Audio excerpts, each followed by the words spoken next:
Cuidé a mi abuela mientras todos desaparecieron. Cuando falleció, me dejó su casa, y mi familia me demandó por codiciosa. Pero entonces, leyeron la carta y todo cambió. Heredé la casa de mi abuela, pero mi familia me demandó diciendo que no me la merecía. Dicen que el dinero no cambia a las personas, solo revela quiénes son en realidad.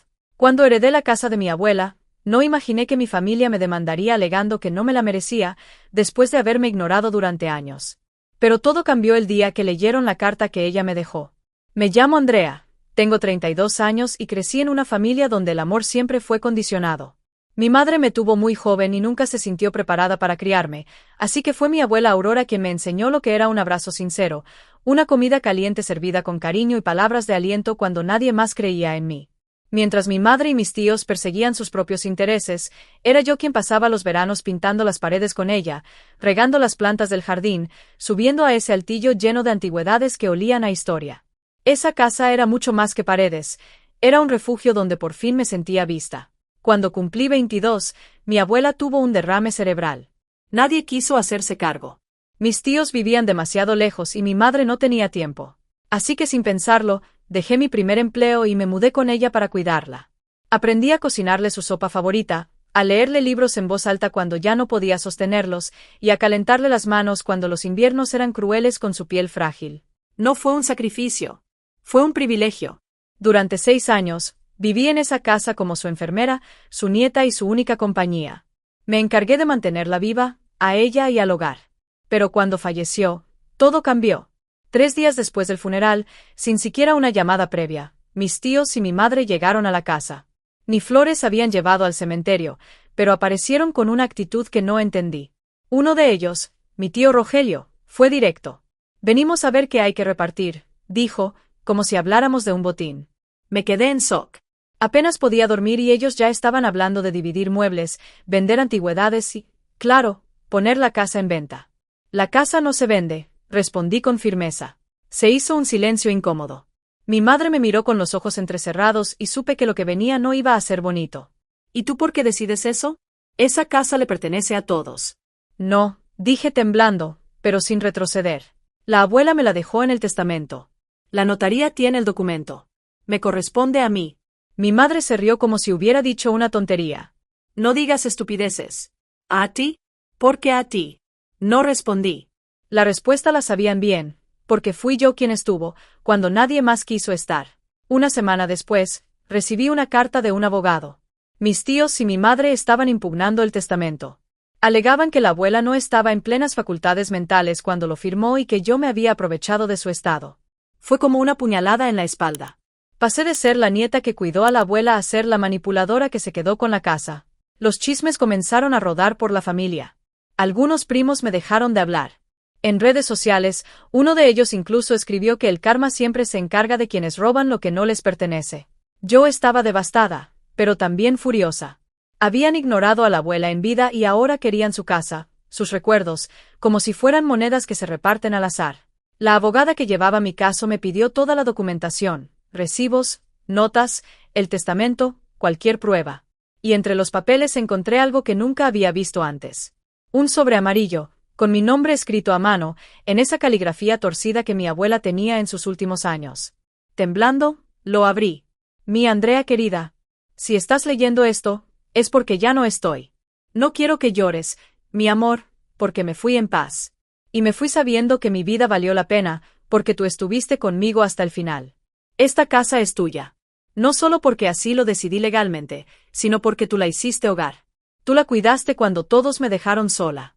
Tú le diste calor a estas paredes, amor a estas plantas, y vida a mis últimos días. No permitas que te arrebaten lo que es tuyo por derecho, no solo legal, sino emocional. Con todo mi amor. Tu abuela Aurora. Lloré durante horas. No por tristeza, sino porque por fin me sentí validada. Al día siguiente, llevé esa carta a mi abogada. Me dijo que aunque no era un documento legal, era un respaldo emocional muy poderoso si las cosas se ponían feas en la audiencia. Y vaya que se pusieron feas. La primera vez que pisé el juzgado para la audiencia preliminar, sentí que estaba entrando en un lugar donde el amor no servía de nada. No importaban los abrazos que di, las veces que limpié las heridas de mi abuela, ni las noches que pasé sin dormir para que ella no sufriera. En ese momento, todo se resumía en papeles, firmas y argumentos fríos. Mis tíos llegaron con trajes que ni siquiera les quedaban bien, caminando como si ya hubieran ganado. Mi madre ni me miró. Solo estaba ocupada ajustándose una bufanda de seda que reconocí, porque fue de mi abuela.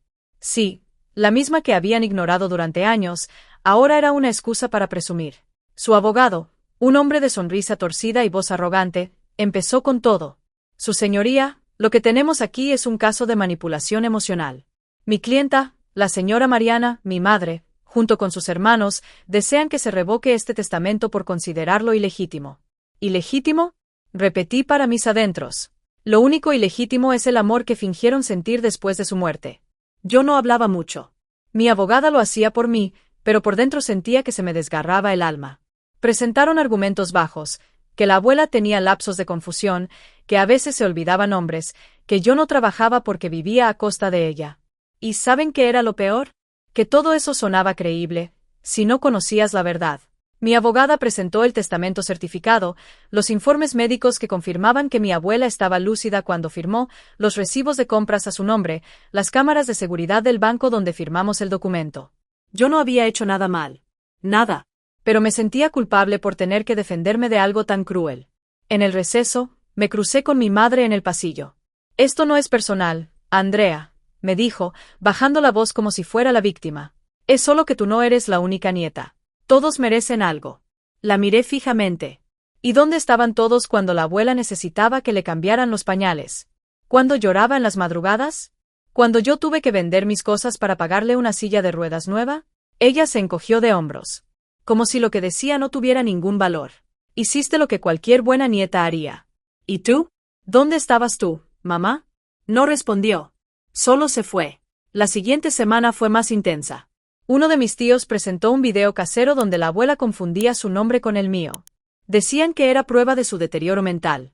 Pero la abogada mostró la fecha del video, 3 años antes de que firmara el testamento. Cada vez que intentaban manchar su memoria, sentía que la defendía de un ataque. No era solo por la casa. Era por su dignidad. Por todo lo que ella fue.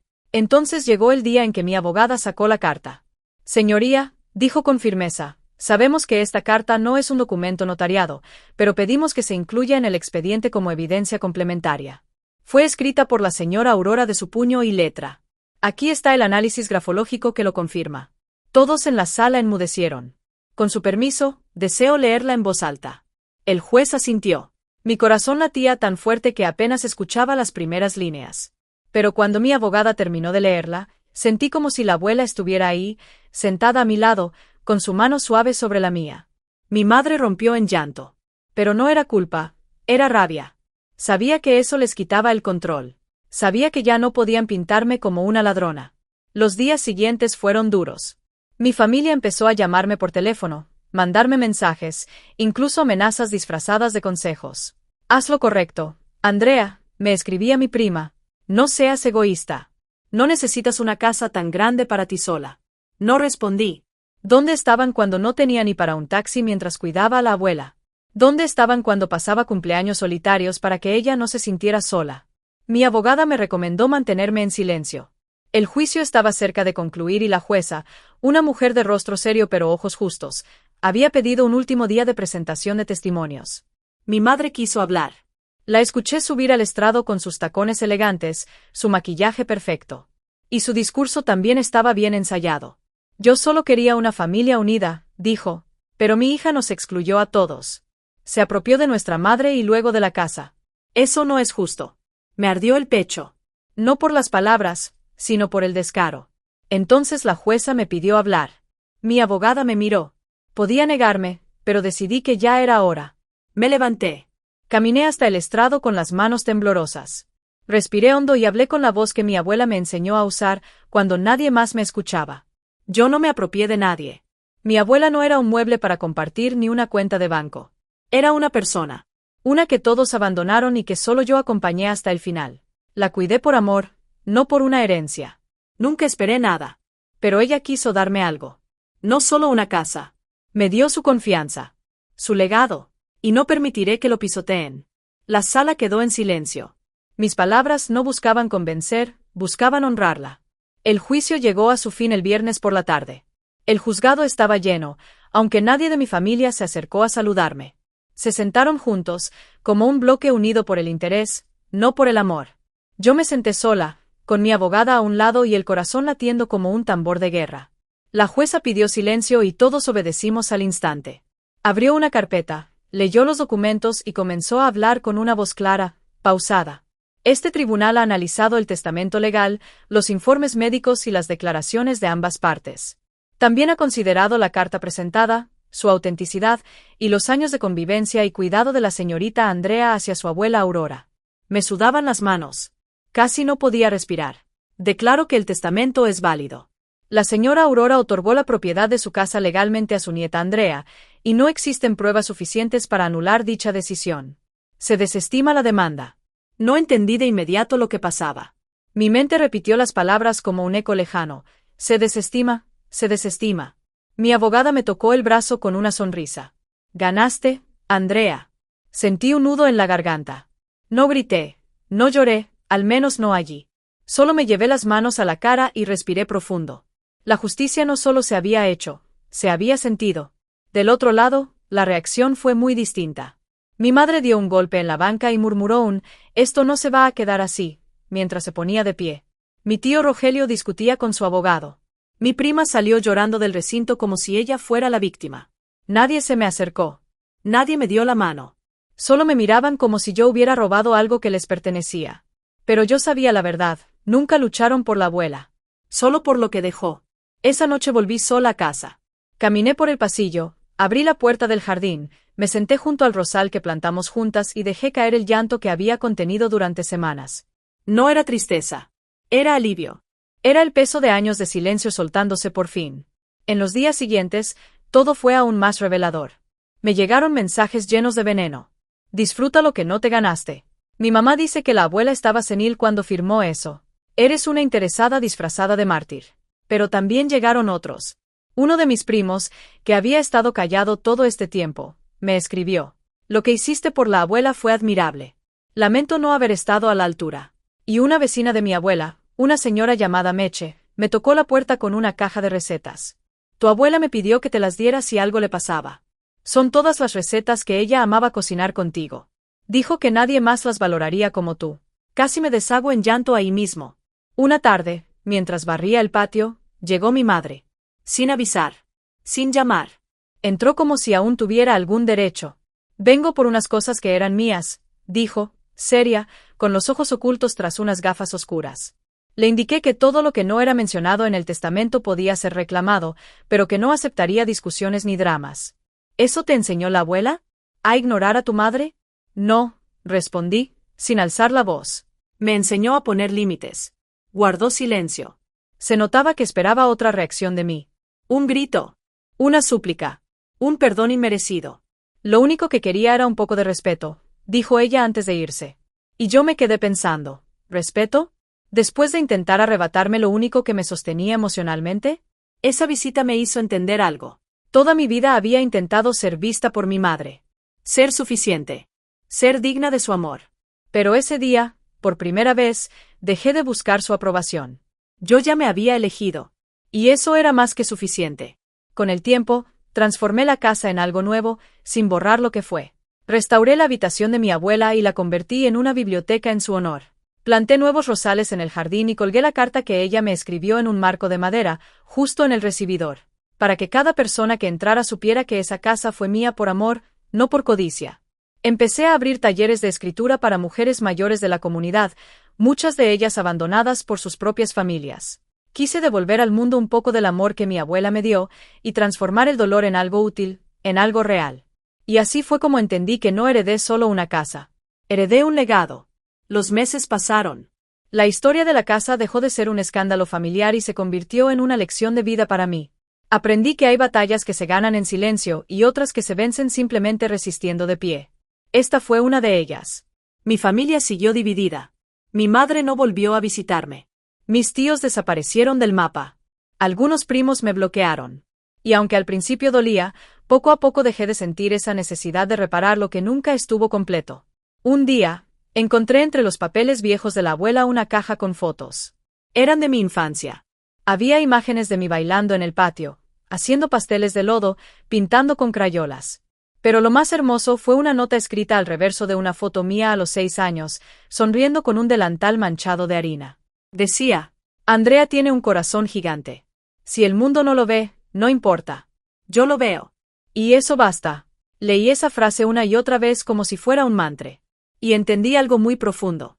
No vine a esta vida a mendigar amor. Vine a construirlo. Poco a poco, la casa comenzó a llenarse de vida nuevamente.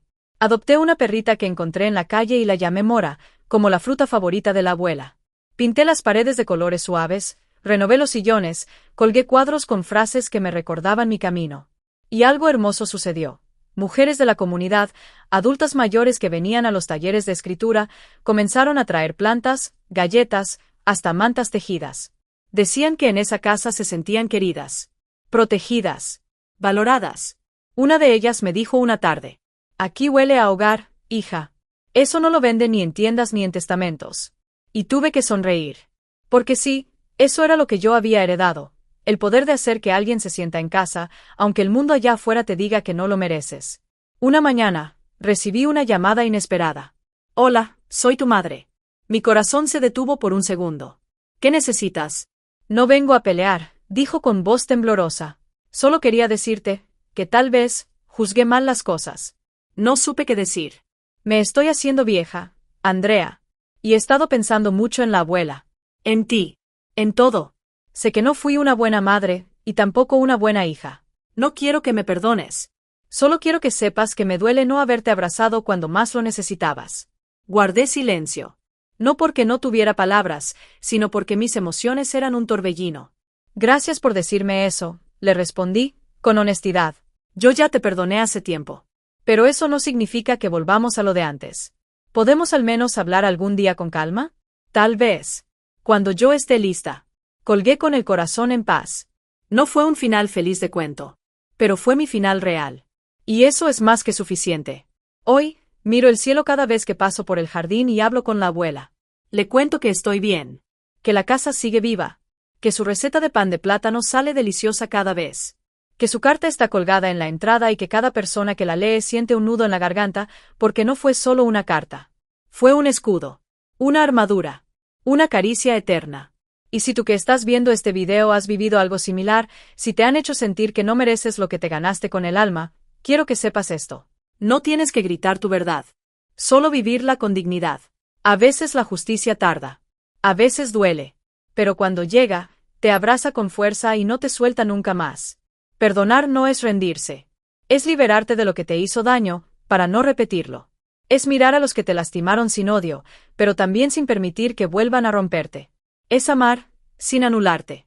Y ahora, antes de despedirnos, gracias por acompañarme hasta el final de este video. Si esta historia te conmovió, si te hizo reflexionar, si te sentiste identificada o simplemente la disfrutaste, te invito a suscribirte, regalarme tu me gusta y activar la campanita de notificaciones para que no te pierdas de próximos videos. Recuerda compartirlo con amigas, hermanas o familiares que necesiten escuchar este mensaje de fuerza, amor propio y justicia emocional. Nos veo muy pronto en una nueva historia, aquí en tu canal favorito.